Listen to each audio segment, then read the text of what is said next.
الحياة والنجاة والهناء والرجاء فيها وما فيها En Ukraine, avec plus de 2500 tués et 12 000 blessés, l'année 2025 a été la plus meurtrière. Rien que la semaine dernière, les forces russes ont lancé près de 1100 drones d'attaque contre l'Ukraine, plus de 890 bombes aériennes guidées et au moins 50 missiles de différents types. Et la guerre a trouvé un nouvel allié, le froid. L'hiver est dur en Ukraine.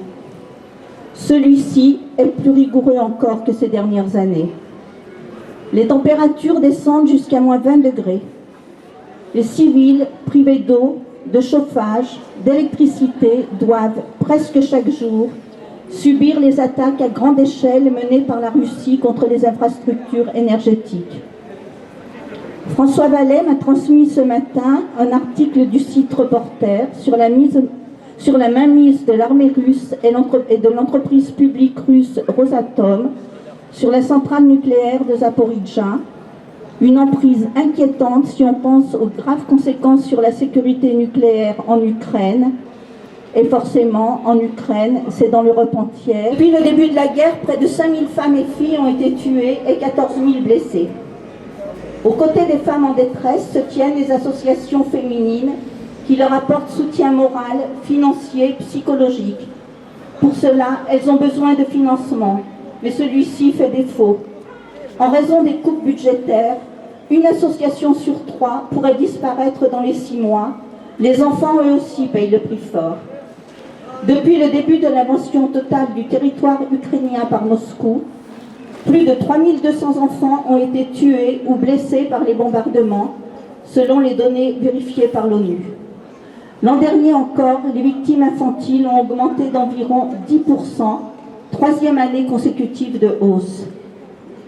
La Cour pénale internationale a prononcé des condamnations contre Vladimir Poutine et 3 de ses adjoints pour crimes de guerre et crimes contre l'humanité. Il est à noter que les dirigeants états-uniens et israéliens en usent de même avec la Cour pénale internationale en prononçant des sanctions graves contre les juges internationaux. À noter également que l'Ukraine utilise elle aussi des bombes à sous-munitions qui lui sont livrées par les pays qui la soutiennent, y compris ceux qui ont ratifié le traité d'interdiction.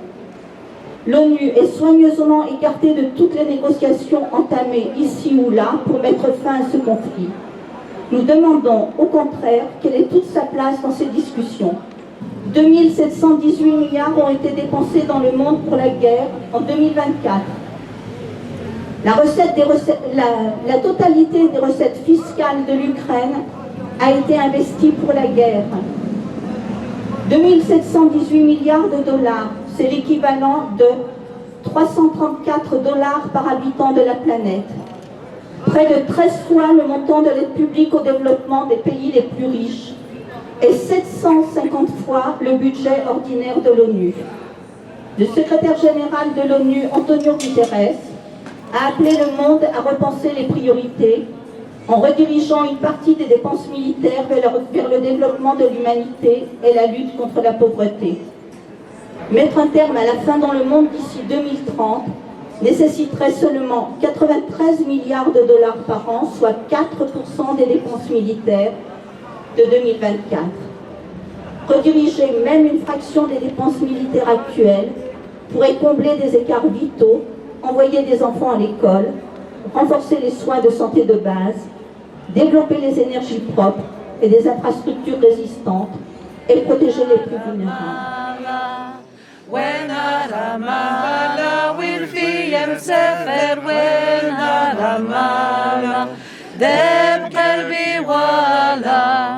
دب قلبي ولا يومين ودهتك دب قلبي ولا